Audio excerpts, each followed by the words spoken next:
Dominique Granet, bonjour. Bonjour. Bienvenue dans l'émission Citoyen Politique sur la chaîne 13 bis TV.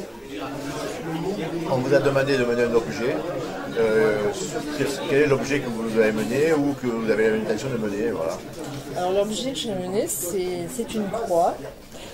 Bon, d'autres personnes auraient peut-être, j'avais d'ailleurs pensé à ça aussi, à un portable, à une montre, parce que bon, on est toujours en train de courir dans tous les sens, mais bon, c'est assez, moi, je trouve que c'est banal. Mais pour moi, aussi bien au niveau de mes collègues de travail, d'ailleurs à qui j'ai posé la question, ce qui me représentait, on m'a toujours dit ça, une croix. Parce que bon, j'ai traversé pas mal de problèmes dans mon existence. Après, bon, je suis pas là pour faire du prosélytisme, chacun croit ce qu'il veut.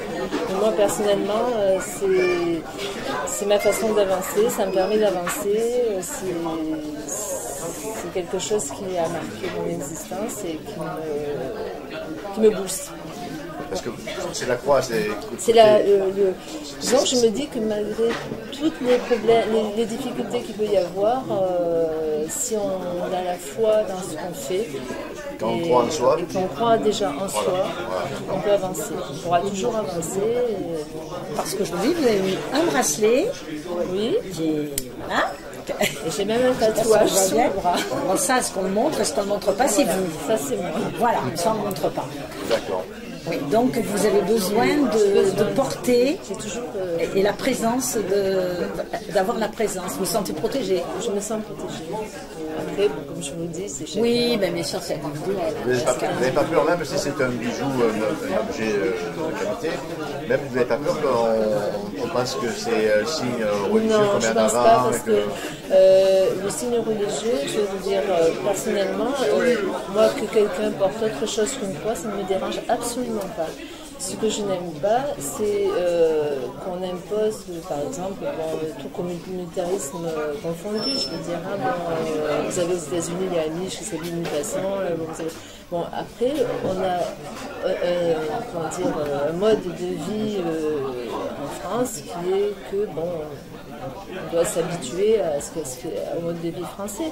Mais après, les religions, je veux dire que les gens portent une croix, portent une même vêtement, portent d'autres choses, c'est chacun pour soi. En plus, ça, c'est un bijou. C'est tendance, hein, je veux dire. Voilà. C'est pour ça que je pose la question. Oui, non, moi, ça n'a pas d'ordre. C'est pas pour montrer ça, c'est parce que, bon, puis parce que bon, c'est un bijou aussi, c'est des bijoux aussi, et puis que, bon, voilà, c'est... Donc, d'accord, ben, je merci porte d'autres bijoux quand même aussi. Oui, voilà. Ben oui. Avec ça. Donc, voilà. Donc vous rentrez en politique, donc vous êtes membre du Front National. Oui. Et votre parcours. Qui êtes-vous? Ouais. On ne vous connaît pas. Il y a longtemps que vous êtes en politique? Je suis en politique. Bon, j'ai toujours voté Front National. Je ne me suis jamais impliquée parce que bon, j'ai eu un vécu. J'ai été mariée pendant 20 ans. J'avais un mari qui était en déplacement très souvent. Donc, je suis mère de famille. J'ai favorisé mon travail et ma vie familiale. J'ai qu'un enfant qui avait 9 ans, et donc je faisais pas, j'avais pas le temps pour m'occuper de politique ni quoi que ce soit, donc j'avais mis de côté tout ça. Mais je votais quand même Front National. Et vous aviez quel âge à l'époque? Quand vous avez commencé à vous intéresser vraiment quand je me suis vraiment intéressée, c'est très récent, c'est-à-dire c'est en octobre 2010. Ah d'accord. À la suite d'un événement... À la suite de plusieurs événements. C'est-à-dire que bon, déjà j'avais besoin de me lancer dans quelque chose parce que bon, j'avais eu, suite à un divorce, quelques années un petit peu difficile, un peu, bon, j'ai un petit peu cherché, je me suis un petit peu cherchée. Et puis bon, comme mon fils a fait sa vie après, je me suis dit qu'il fallait quand même que je fasse quelque chose de la mienne, en dehors de mon travail.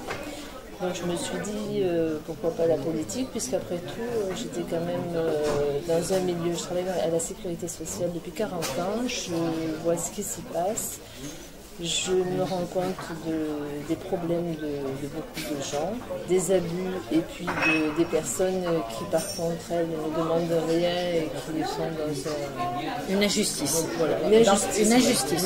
On va parler de voilà, injustice sociale dans le cadre professionnel. C'est là que je me suis dit bon, il y a quelque chose à faire.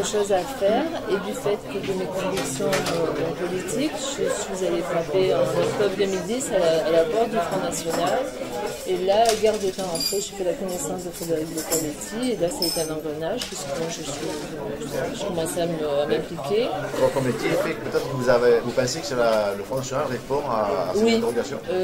Pour certaines choses, oui, parce que bon, moi, là, si vous voulez, je suis pour aider les gens et tout, mais bon, je pense qu'on a du matériel de contrôle et on nous interdit de nous en servir, et ça, je trouve que c'est pas normal. Interdit dans quel... Dans le sens où, par exemple, on a un logiciel au niveau pour les dossiers CMU, entre autres, on a un logiciel de train de vie. Dans le bar, on n'a pas le droit de s'en servir. Personne ne s'en sert, donc. Non. Il y a eu un test de fait sur Fréjus, sur le centre de Fréjus, mais bon, voilà, on ne peut pas peut-être certaines choses qui font que bon, on ne veut pas se mettre des gens à dos, etc.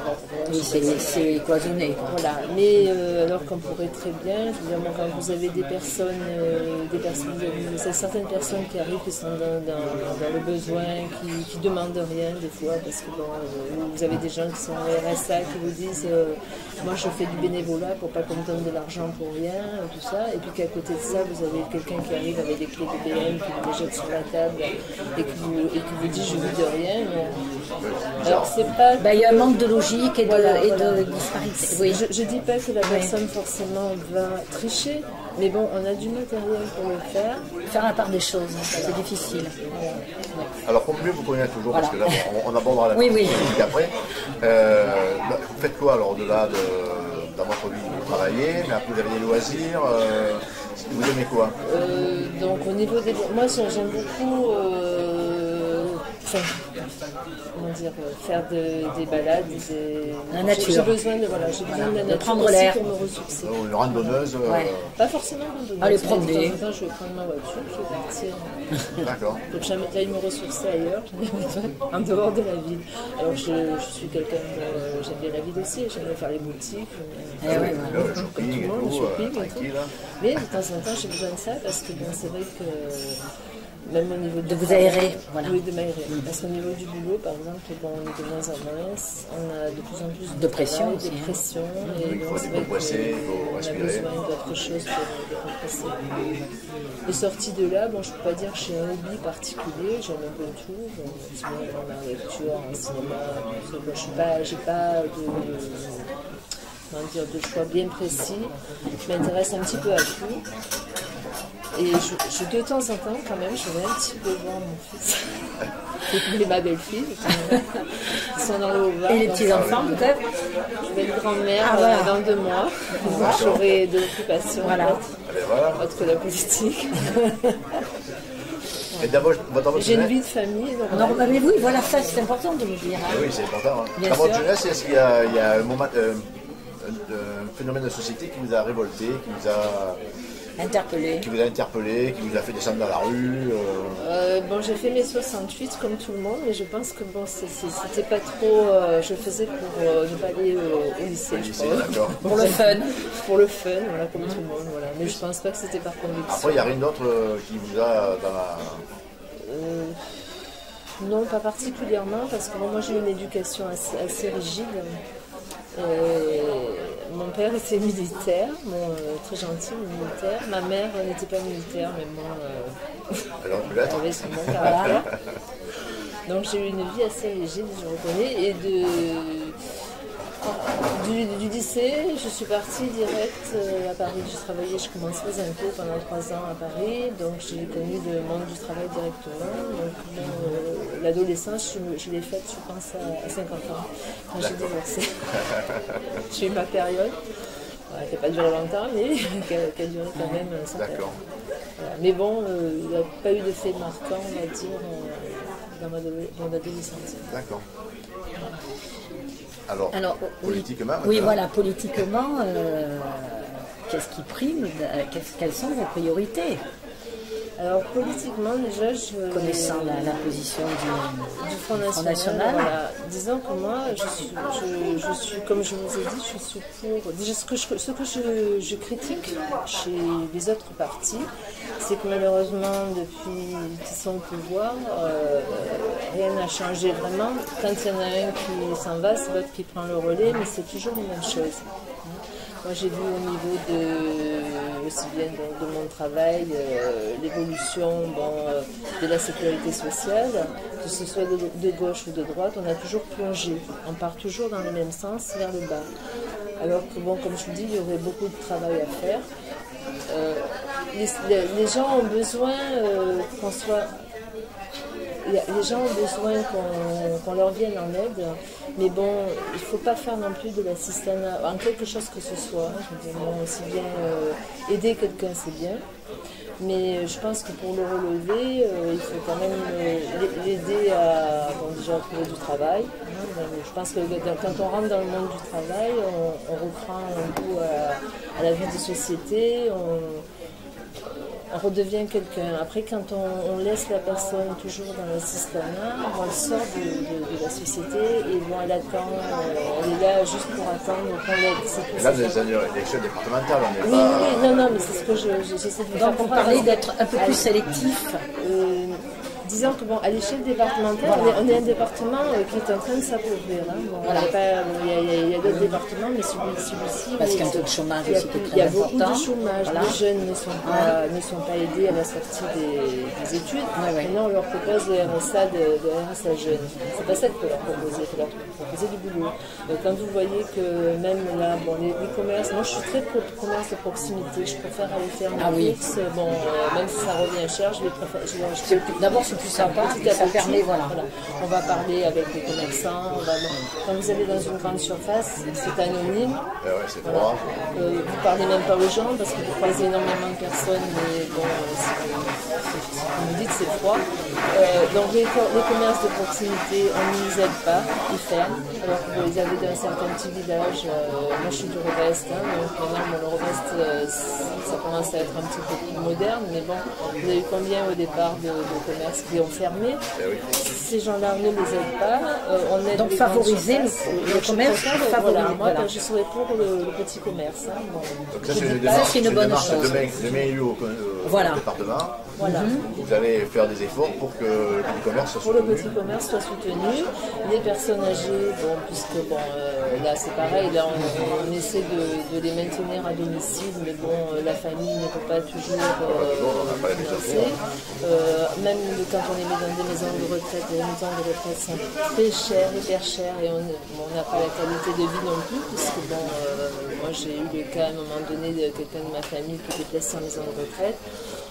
C'est cher pour ce qu'ils obtiennent. Donc déjà pour aider un peu les familles, soit maintenir la personne à domicile, soit l'aider avec l'APA. Avec l'APA, mais tout ça, ça coûte de l'argent. Ça coûte de l'argent. Mais le souci, justement, c'est sûr qu'on ne va pas arriver et donner tout comme ça. Donc déjà, il faut faire, je pense, un audit de l'argent qu'on a en caisse, la première des choses, et savoir ce qui a été fait de l'argent qui avait été... donc un peu plus de transparence. Un peu plus de transparence. Tout ça. Voilà. Et surtout, comme je vous dis, un contrôle dans tout ce qu'on distribue, parce que c'est bien beau, il y a de la distribution à faire, que ce soit au niveau des aides, que ce soit au niveau, comme je vous dis, des aides à la personne, des aides sociales. Mais si on contrôle rien, qu'on donne tout comme ça, je veux dire, après, à un moment donné, on va aller jusqu'où? Parce que l'argent, il faut le prendre quelque part. Donc, vous pensez que l'argent est trop distribué illégalement. Et je pense que les élus ont un train de vie aussi supérieur à ce qu'ils peuvent prétendre. Parce que je pense que déjà, même au niveau ne serait-ce que du salaire, c'est pas justifié. Oui, mais alors là, c'est un grand coup de pied dans la fourmilière. Eh oui. Oui, mais bon, moi, au niveau du salaire des élus, c'est pas moi qui va décider, je vous le dis tout de suite. Mais je trouve que il y a beaucoup de gens qui ont à côté de ça un travail, qui se servent du salaire, qui ne sont pas appelés ça un salaire, du conseil général ou d'autres fonctions électives, je veux dire. Qui cumulent Alors moi, je sais que personnellement, j'ai un certain besoin vivre, hein. Mais si je viens être élue, de toute façon, j'ai déjà fait la demande auprès de mes services, pour le cas où je vais réduire mon temps de travail. Voilà. Parce que déjà, ce qui paraît honnête, en fin de compte. Ben oui. Ce qui paraît logique et honnête Alors, pour pouvoir... dans cette élection départementale qui couvre donc Saint-Mandrier, Seine-Sud et Sifour, vous avez quand même des objectifs, vous avez des choses à faire bouger si de nous êtes élus. C'est quoi qui manque dans ce secteur-là de moi déjà, j'habite les Sablettes, au Marmivaux. Donc j'ai vu dépérir de quartiers, parce que bon, avant c'était quand même un quartier qui c'est voué au tourisme, ce qui est un peu normal, on a des plages qui sont quand même correctes. La plage, actuellement, il n'y a plus rien. On a le petit port de Saint-Elme, j'en ai parlé une fois dans une réunion publique qu'on avait eue, parce que bon, le port de Saint-Elme est en train de s'ensabler. Voilà, c'est dommage, c'est vraiment joli ça. C'était magnifique. Bon, j'ai vu des photos d'avant, j'ai discuté avec des pêcheurs, avec M. Paletti d'ailleurs. Donc l'été ça sent extrêmement mauvais parce que vous avez toutes les posidomies qui sont entassées. Il suffirait de mettre l'argent au départ parce que ça coûte quand même assez cher de chaque année de désensabler, alors qu'on ferait des travaux au départ pour remettre... Il y a un projet de digue de façon à faire tout simplement à faire circuler le sable, de façon à ramener le sable aussi sur la plage de Marmivaux. Il y a comme la plage des Sablettes, qui est la seule plage de sable naturel ici, dans le Var, hein, c'est la seule de naturel. C'est la seule, elle est unique. Et petit à petit, la plage. Mais aucun élu ne parle de ça. C'est dramatique, cette plage. C'est dramatique. Les petits restaurants qui étaient au bord de l'eau, là-bas. Et avant, il y avait 2 dernières années, il y avait des petits pontons. Les pontons ont prêté sur eux et plus rien. C'est comme à Marmivaux, la plage de Marmivaux, il n'y a plus rien. C'est comme les cabanes, les chalets qui ont été faits. Les chalets, bon, au départ, c'était de bonne intention, c'était très bien, mais bon, maintenant, ils sont à l'abandon. Vous pensez qu'il pourrait y avoir un projet, là il faut de réhabilitation, parce que la plage, c'est dramatique. Hein. Il suffit de vouloir le faire. La volonté, là, pour l'instant, donc il y a le jardin Brodel, c'est pareil. Le jardin Brodel, il est à l'abandon complètement. Non, c'est pas. Le bassin. Quand vous allez le soir, il y a tous les SDF, il y a des gens qui se piquent, il y a tout ce qu'on veut. Le matin, ils ramassent un peu ils ramassent un petit peu les bouteilles vides. C'est vrai qu'ils font des efforts pour que ça reste. C'est pas ce que ça a été. Avant, c'est vrai que c'est un cadre magnifique qui mériterait. Il y avait des arbustes, il y avait tout un tas d'arbustes, justement. Là, maintenant, c'est plus des salles. Comme en Angleterre, mettre, sans que ça soit complètement autoritarisme, mettre un gardien qui surveille un peu ce qui se passe. Après, vous avez des problèmes des collèges aussi. Vous avez l'Arménier qui a été complètement laissé à l'abandon. Ça serait une priorité de refaire le collège de l'Arménier. Oui. Donc tout s'était plus ou moins refait. M. Mullet il parle toujours, moi c'est pas lui qui l'a fait, le collège Oui, l'Arménier, oui. Mais il n'est plus dans les normes, je crois, même au niveau sécurité. Et puis même au niveau sécurité. Non, c'est le plus gros, le collège de département. Voilà, en plus. Donc, logiquement, il devrait déjà être prioritaire. Et en plus, on nous dit, une fois je me suis fait attraper sur le marché en me disant, vous dites des mensonges, vous dites qu'il y a de la drogue. Si, il y a de la drogue. Dans tout. Dans tous les malheureusement, dans beaucoup de collèges. Malheureusement, hein. Donc dans cette démarche politique sur cette départementale, pour vous le mot citoyenneté, ça vous dit quoi? Le mot citoyenneté. Le mot citoyenneté, déjà c'est vaste, oui, effectivement, mais je pense que chacun à sa petite échelle peut faire avancer les choses. À partir du moment, déjà même la personne que vous croisez dans la rue, à partir du moment où c'est une conduite. Voilà, c'est une conduite de vie. Oui. Je veux dire, même ne serait-ce que ça, vous jetez un papier c'est un truc tout bête, vous jetez un papier par terre. Ça coûte quoi de le garder dans la poche et de le jeter. Moi, j'ai toujours dit à mon fils, quand il était tout petit, tu mets tes papiers dans la poche. Et s'intéresser aussi à ce qui se passe dans sa propre ville. S'intéresser à ce qui se passe dans sa ville, essayer avant de critiquer, déjà d'essayer de comprendre pourquoi des choses. Et puis, on a des conseils municipaux. les gens, c'est ouvert à tout le monde. Si les gens voulaient venir, bon, il y a des personnes qui viennent, mais très peu. Mais c'est difficile de remuer, d'intéresser les gens. C'est très difficile. Souvent, les gens, maintenant, c'est ça. C'est bon, on mène sa petite vie tranquille. On déplore qu'il se passe quelque chose, mais bon, on n'essaie pas de s'impliquer. Même il y a moi j'ai rien contre les associations, il y a des associations qui sont très bien. Même récemment on est allé à un gala de boxe, organisé à la salle d'accueil. Bien sûr. Bon, les jeunes, quand il y a des associations sportives pour on dit toujours les jeunes, ils sont dans la rue, tout ça, mais bon, à partir du moment où on essaie de les intéresser, les canaliser à quelque chose, bien sûr. On pourrait continuer pendant des heures. Alors, Guy, le mot de la fin. Le mot de la fin, c'est madame qui vient de le donner, le mot de la fin. Vous direz quoi pour que les gens vous écoutent, vous entendent ce que je pourrais dire, c'est qu'on nous a toujours critiqués, on ne nous a jamais donné la chance de prouver ce que nous sommes capables de faire. Donc bon, si les gens veulent bien nous donner cette chance, on vous prouvera ce qu'on est capable de faire. Merci. Merci beaucoup. Merci d'être venu. Merci. Au revoir.